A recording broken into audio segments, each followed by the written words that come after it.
Good morning student.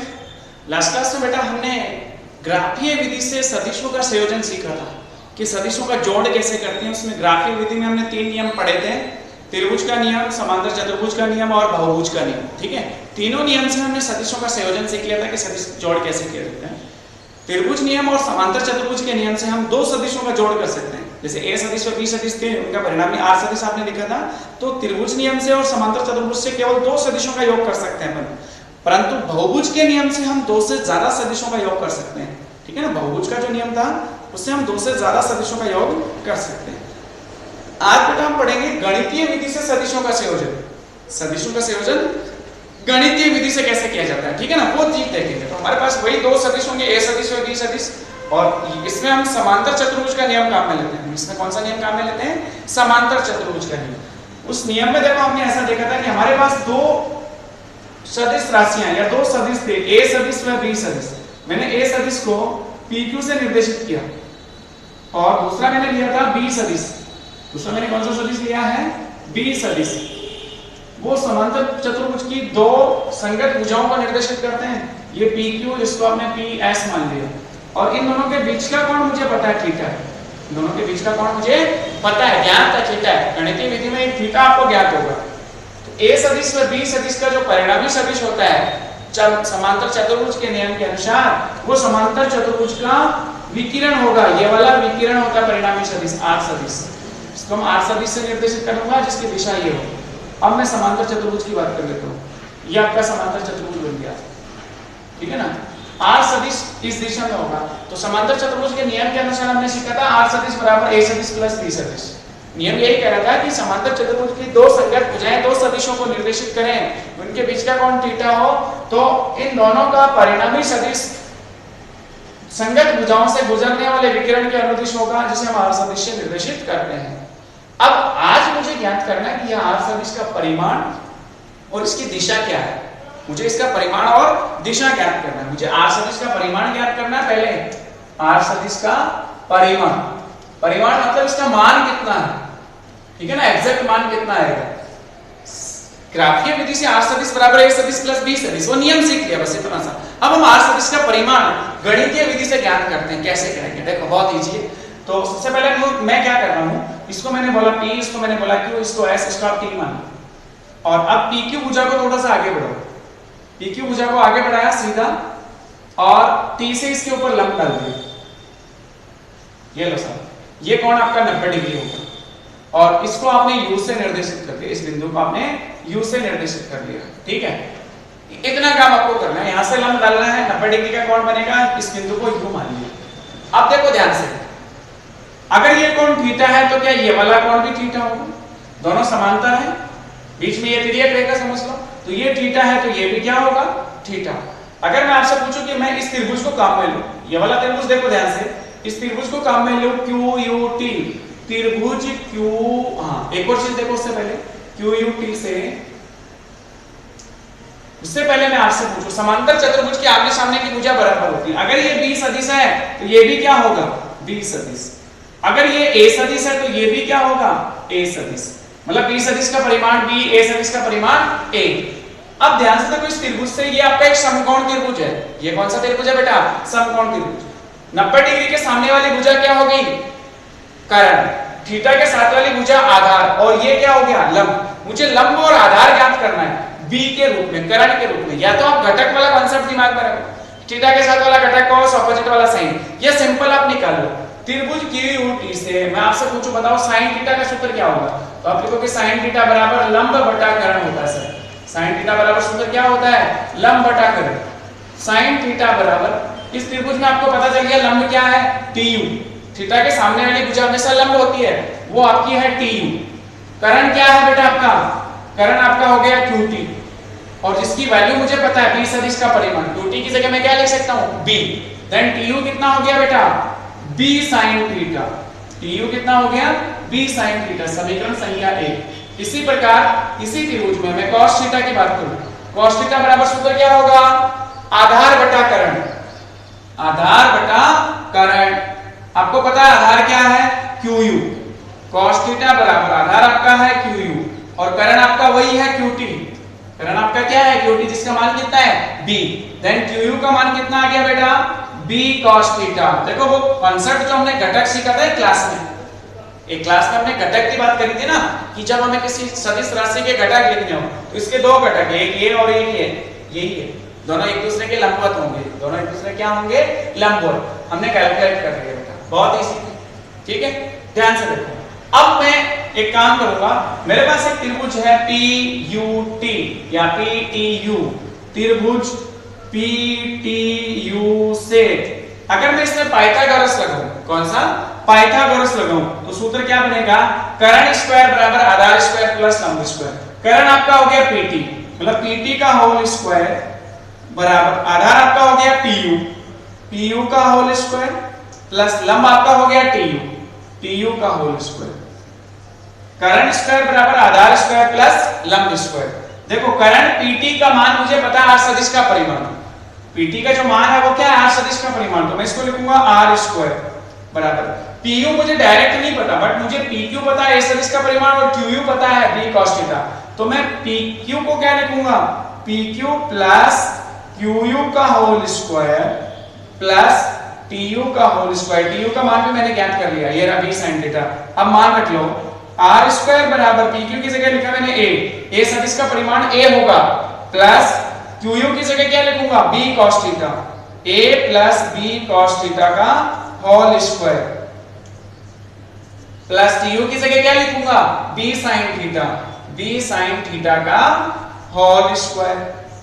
अब इसको हल कर लो आगे, आर स्क्वायर बराबर A plus B cos theta का whole square, A plus B का होल स्क्वायर वाला फॉर्मूला यूज करो, A square plus B square cos square theta plus twice AB cos theta, यही होगा, प्लस B sin थीटा का whole square, B square sin square theta. ध्यान से देखो बेटा, इस टर्म को और इस टर्म को, इन दोनों में से B स्क्वायर कॉमन है, ब्रैकेट में क्या बचा sin square theta plus cos square theta, जो हमेशा क्या होगा 1, तो इन दोनों का सॉल्यूशन क्या आ गया B स्क्वायर इनटू 1 मतलब B स्क्वायर।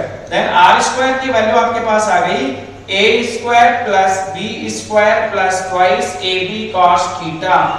तो R कितना हो जाएगा, बोथ साइड क्या ले लेंगे अंडर रूट, बोथ साइड क्या ले लेंगे अंडर रूट, तो R का मान आ गया, मतलब परिणामी सदिश का परिमाण आ गया जो मुझे ज्ञात करना था। R सदिश का परिमाण यही है A square plus B square plus twice AB cos theta, समीकरण संख्या 3। क्या R सदिश के परिमाण में कोई दिक्कत आई? बिल्कुल भी नहीं है। आपको कॉन्सेप्चुअली ध्यान रखना है कि मुझे इसका परिमाण ज्ञात करना है, तो सबसे पहले मैं इसको आगे बढ़ाऊंगा, यहाँ से लंब डालूंगा, उसके बाद इस त्रिभुज में ये भुजा और ये भुजा ज्ञात कर लूंगा सिंपल तरीके से। उसके बाद में मैं PUT या PTU के अंदर पाइथागोरस लगाऊंगा, पाइथागोरस लगाई तो मुझे पता चला ये तो R सदिश का परिमाण है, PT तो ये रख दिया, PU जो है वो PQ प्लस QU है, PQ का मान A सदिश का परिमाण है और QU का मान निकाल लिया B cos थीटा, वो मान रख दिया। उसके बाद TU का मान हम निकाल चुके B sin थीटा, वो मान भी रख दिया, और इसको आगे हल किया, कुछ कॉमन लिया, और लास्ट में परिमाण आया R बराबर under root A square plus B square plus 2AB cos theta. देखो A जो है वो A सदिश का परिमाण है, B जो है वो B सदिश का परिमाण है, थीटा इन दोनों के बीच का कोण पता है। अगर दो सदिशों के बीच का कोण पता है और उसका परिणामी सदिश निकालना है या परिणामी सदिश का परिमाण ज्ञात करना है, हमेशा ये सूत्र दिमाग में फिट रखना, under root A square plus B square plus 2AB cos theta, कभी भी पूछ सकते हैं आपसे, पूरी फिजिक्स में फॉर्मूला काम आएगा। जब भी दो वेक्टर को ऐड करना हो, बीच का एंगल पता हो, तो यही फॉर्मूला काम में लिया जाता है, ये इंपॉर्टेंट फॉर्मूला हमारे लिए। अब मुझे ये पता करना है कि R सदिश जो है वो किस दिशा में है, मुझे R सदिश की दिशा भी बतानी है। सदिश राशि R सदिश, हमने सदिश बोला, नाम ही R सदिश बोल रहे हो, तो सदिश का परिमाण तो ज्ञात कर दिया, under root A square plus B square plus 2AB cos theta है, बट इसकी दिशा क्या होगी वो इंपॉर्टेंट है हमारे लिए, दिशा इंपॉर्टेंट है। तो भाई दिशा इसको नहीं बोलेंगे इस दिशा में, ऐसा नहीं बोलेंगे, हम बोलेंगे A सदिश से कितने कोण पे है और B सदिश से कितने कोण पे। तो A सदिश से मान लिया मैंने अल्फा कोण पे और B सदिश से कितने कोण पे मान लिया, बीटा कोण पे। A सदिश से अल्फा कोण पे और B सदिश से, अब मुझे अल्फा बीटा की वैल्यू फाइंड आउट करनी है। ध्यान से देखो, अगर ये कोण बीटा है तो क्या ये वाला कोण भी बीटा होगा, बिल्कुल बीटा होगा, एकांतर कोण, ये बीटा है तो ये बीटा होगा। अब आपको क्या करना है, Q से इस PT पर लंब डालना है, ये लंब डाल दिया, ये कोण 90 डिग्री, ये वाला कोण भी 90 डिग्री, और इसको M से डिनोट कर दिया। इसको किससे डिनोट कर लिया, m से डिनोट कर लिया। अब आपको इस त्रिभुज को ध्यान से देखना, ये एक समकोण त्रिभुज, ये भी एक समकोण त्रिभुज, ये वाला भी समकोण त्रिभुज और उधर वाला भी आपका एक समकोण त्रिभुज है। तो आपके पास दो समकोण त्रिभुज हो गए, एक ये वाला और एक ये वाला। ध्यान से देख बेटा, इस वाले समकोण त्रिभुज में अगर मैं कर्ण की बात करूं तो ए सदिश का परिमाण 90 डिग्री के सामने वाली भुजा कर्ण होती है, तो ये तो आपका कर्ण हुआ। अल्फा के सामने वाली भुजा आपकी लंब हुई, ये आपका लंब हुआ। लंब और कर्ण का संबंध होता है साइन वाला। कोण अल्फा है तो हम लिखेंगे साइन अल्फा, लंब बटा कर्ण। लंब आपका हो गया m की जो मुझे ज्ञात करना है, और कर्ण है 8 सदिश का परिमाण। तो अब हम त्रिभुज जो काम में ले रहे हैं वो ध्यान से देखो कौन सा है, त्रिभुज PQM से, त्रिभुज PQM से समकोण त्रिभुज है। मैं लिखूं साइन अल्फा बराबर लंब बटा कर्ण। लंब हुआ आपका MQ, अल्फा के सामने वाली भुजा लंब, और ये आपका क्या हो गया कर्ण। तो MQ बटा PQ, और PQ सदिश का परिमाण, PQ का परिमाण है A सदिश का परिमाण मतलब A। तो MQ कितना हो गया बेटा, MQ बराबर A sin अल्फा, समीकरण संख्या 4। इसी प्रकार मैं अगले त्रिभुज की बात करूं, जस्ट इससे ऊपर त्रिभुज MQT से ये कोण बीटा के सामने वाली भुजा लंब 90 डिग्री, समकोण के सामने वाली भुजा कर्ण मुझे पता है 20 सदिश का परिमाण है, तो साइन बीटा लगा दो। साइन बीटा बराबर लंब बटा कर्ण, लंब आपका हुआ MQ, कर्ण हुआ आपका QT, MQ बटा QT का मान है 20 सदिश का परिमाण। तो MQ कितना आ गया बेटा, B sin बीटा। अब मैं आपसे पूछूं समीकरण संख्या 5, 4 व 5 की तुलना करने पर, समीकरण 4 व 5 से दोनों के बाएं पक्ष चेक करो, ये भी MQ है, ये भी MQ है। बायां पक्ष बराबर तो दाहिना पक्ष भी बराबर होगा। मैं इसको लिखूंगा A sin अल्फा बराबर B sin बीटा। अब ध्यान से देखो बेटा, मैं इस sin अल्फा को B के नीचे लिया हूं, sin बीटा को A के नीचे लिया हूं, तो A अपॉन sin बीटा बराबर B upon sin alpha, equation number 6। इसमें कोई समस्या है आपको? A अपॉन sin बीटा बराबर B अपॉन sin अल्फा, ये इक्वेशन नंबर आपकी क्या आ गई बेटा, 6। ठीक है ना, थोड़ा सा रिलेशन तो आ गया अल्फा बीटा का। अब और चेक करते हैं, थोड़ा सा आगे देखो, आपने समीकरण संख्या 1 में TU बराबर लिखा हुआ sin थीटा, जब आपने ये त्रिभुज काम में लिया था। अब अगर मैं त्रिभुज काम में लूं PUT, त्रिभुज PUT से ये कौन अल्फा है, मैं लिखूं sin अल्फा बराबर लंब बटा कर्ण, लंब आपका हो गया TU, कर्ण हो गया आपका PT, sin अल्फा बराबर TU अपॉन PT, आपका R सदिश का परिमाण तो R, तो TU का मान कितना आ गया बेटा, R sin अल्फा, समीकरण संख्या 7। TU का मान आया R sin अल्फा, और आपके पास TU का एक और मान है B sin थीटा। समीकरण 1 और 7 की तुलना कर लो, समीकरण 1 व 7 की तुलना करने पर, समीकरण 1 व 7 की तुलना करने पर, ठीक है ना, तुलना कर लो दोनों की। तुलना करने पर ध्यान से देखो, 1 व 7 को ध्यान से देखो, इन दोनों के बाएं पक्ष बराबर, ये भी TU लिखा हुआ है, ये भी TU लिखा है, बायां पक्ष बराबर तो दाहिना पक्ष भी बराबर होगा। आप लिखोगे B sin थीटा बराबर R sin अल्फा, ठीक है, इससे sin अल्फा को B के नीचे ले आओ, sin थीटा को R के नीचे ले जाओ, तो B upon sin alpha equals to R upon sin theta, समीकरण संख्या 8। ध्यान से देख बेटा, B upon sin alpha R upon sin theta के बराबर आया, अपने पास A अपॉन sin थीटा बराबर B अपॉन sin अल्फा, मतलब ये दोनों बराबर। अगर मैं B अपॉन sin अल्फा की जगह R अपॉन sin थीटा लिखूं तो R अपॉन sin थीटा इसके भी बराबर होगा। तो समीकरण 6 व 8 से हमें पता चल गया मान, समीकरण 6 व 8 से अगर B upon sin alpha R upon sin theta के इक्वल है, B upon sin alpha already A upon sin beta के इक्वल है, तो दोनों से एक रिलेशन आया, A upon sin beta equals to B upon sin alpha equals to R upon sin theta. ये कंबाइंड रिलेशन आ गया, इससे हम अल्फा और बीटा फाइंड आउट कर लेंगे।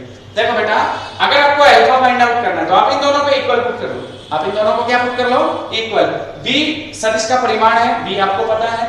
आर आपने कैलकुलेट कर लिया समीकरण संख्या 3 में। थीटा आपको पहले से पता था, दोनों सदिशों के बीच का कोण। क्या अल्फा कैलकुलेट हो जाएगा? बिल्कुल हो जाएगा। मान लो बीटा कैलकुलेट करना है तो इसको और इसको बराबर रख लो, ठीक है ना, ये और ये भी बराबर। भाई तीन समीकरण आपस में बराबर है तो दो आपस में बराबर हो, ये इसके बराबर है, ये इसके बराबर है, तो ये इसके भी बराबर है। जनरल बात है। तो ये समीकरण संख्या 9 जिससे हम कोण ज्ञात कर लेते हैं, जिससे हम आर सदिश की दिशा बता सकते हैं। तो ये हमने क्या ज्ञात किया सेकंड केस में? आर सदिश की दिशा। ये हमने क्या कैलकुलेट कर लिया? आर सदिश की दिशा कैलकुलेट कर ली। दोबारा से सीख लो, कोई दिक्कत नहीं होनी चाहिए। कॉन्सेप्चुअली सीखो कि हम किसी भी तरीके से आर सदिश की दिशा बताएं। अल्फा बीटा से बता सकते हैं, किसी और मेथड से भी हम बता सकते हैं, ठीक है ना, कि अलग-अलग किताबों में अलग-अलग दिया होता है, हमें ज्यादा अच्छा ये लगेगा, इससे हम ज्यादा इजीली सॉल्व कर लेंगे। देखो आर सदिश के परिमाण का सूत्र तो आपने दिमाग में फिट कर लिया। अब जैसे अल्फा निकालना ना, तो आप ऐसे ध्यान में रखना, ये वाला सदिश के अपॉन में sin अल्फा, अल्फा का sin क्या, इस वाले सदिश के नीचे sin अल्फा, इस वाले सदिश के नीचे sin बीटा, ये वाला, और जो परिणामी है उसके नीचे sin थीटा, ठीक है ना। इस तरह से एक शॉर्ट मेथड से आप इसको याद रख सकते हो। जनरल कोई समस्या नहीं है कहीं भी, ठीक है। अब हम इससे रिलेटेड एक न्यूमेरिकल सॉल्व करते हैं, बहुत इजी सा न्यूमेरिकल लेते हैं और उसको सॉल्व करने की कोशिश करते हैं। ये तो बहुत अच्छे से क्लियर हो गया आपको, इसमें कोई समस्या नहीं होनी चाहिए। ये गणितीय विधि जो है बहुत इंपॉर्टेंट होती है एग्जाम के हिसाब से भी, और जब हम न्यूमेरिकल सॉल्व करते हैं या जब हम सदिश जोड़ करते हैं, दिशा विशा ज्ञात करते हैं, तो उस स्थिति में हमें ये कॉन्सेप्ट काम में लेना होता है, ठीक है। चलो हम एक न्यूमेरिकल सॉल्व करते हैं इजी सा।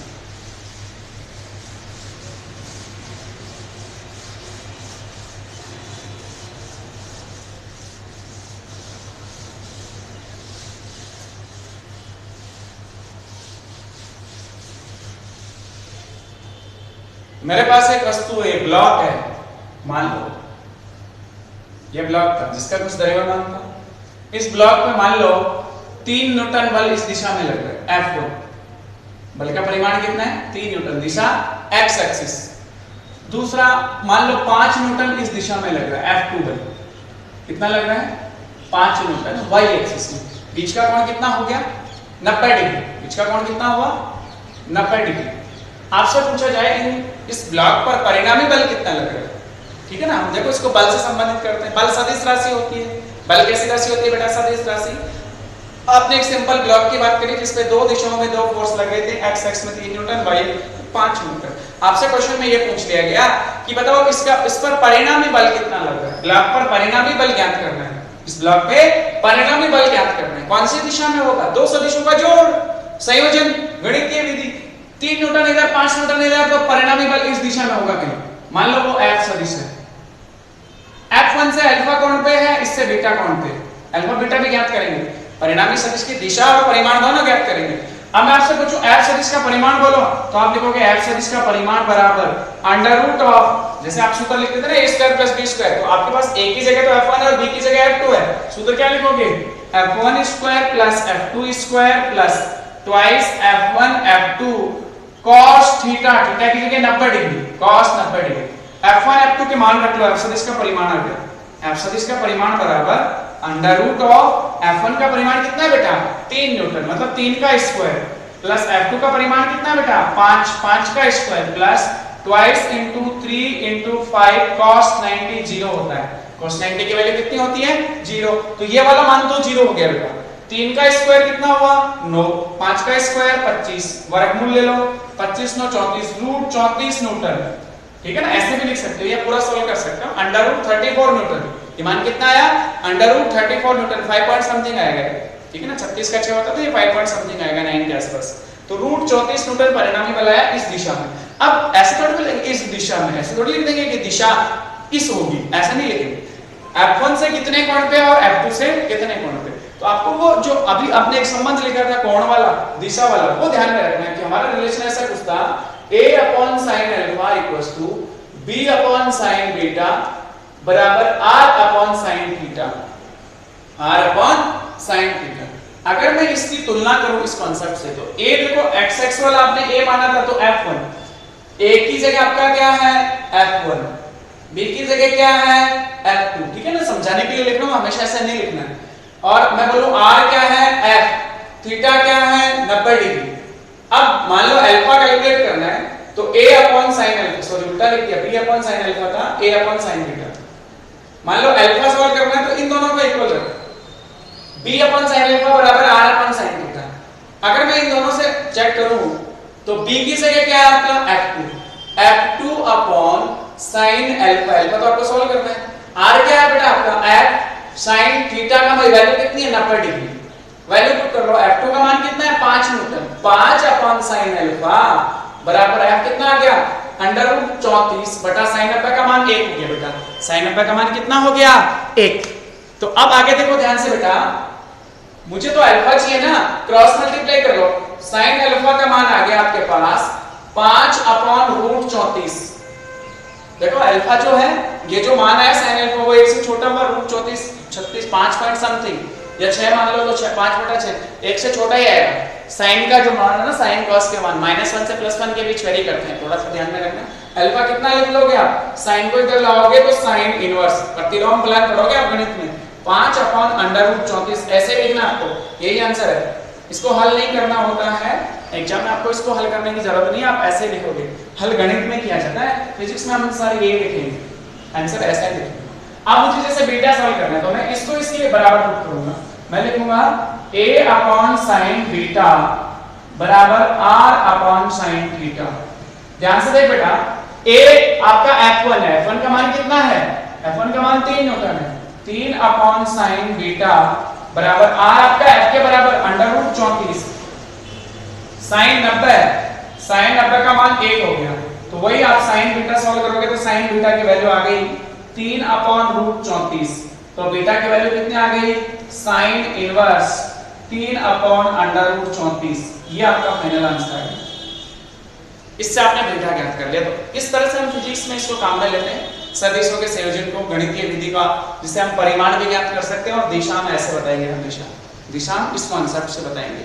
दिशा ज्ञात करने के और भी तरीके हो सकते हैं, जैसे मान लो आपको अल्फा कैलकुलेट करना है, f पता है f1 पता है, तो आप यहाँ से लंब डालो, यहाँ से लंब डालो, ये एक समकोण त्रिभुज बन गया। समकोण त्रिभुज में आपको अल्फा का मान ज्ञात करना है, तो ध्यान से देखो, आपको क्या क्या पता है, आधार पता है और कर्ण पता है। क्या पता है, आधार और कर्ण में संबंध होता है कॉस का, तो आप लिखोगे कॉस अल्फा बराबर आधार बटा कर्ण 3 बटा रूट 34, कॉस अल्फा बराबर 3 बटा रूट 34, तो अल्फा का मान आ गया कॉस इनवर्स 3 बटा रूट 34।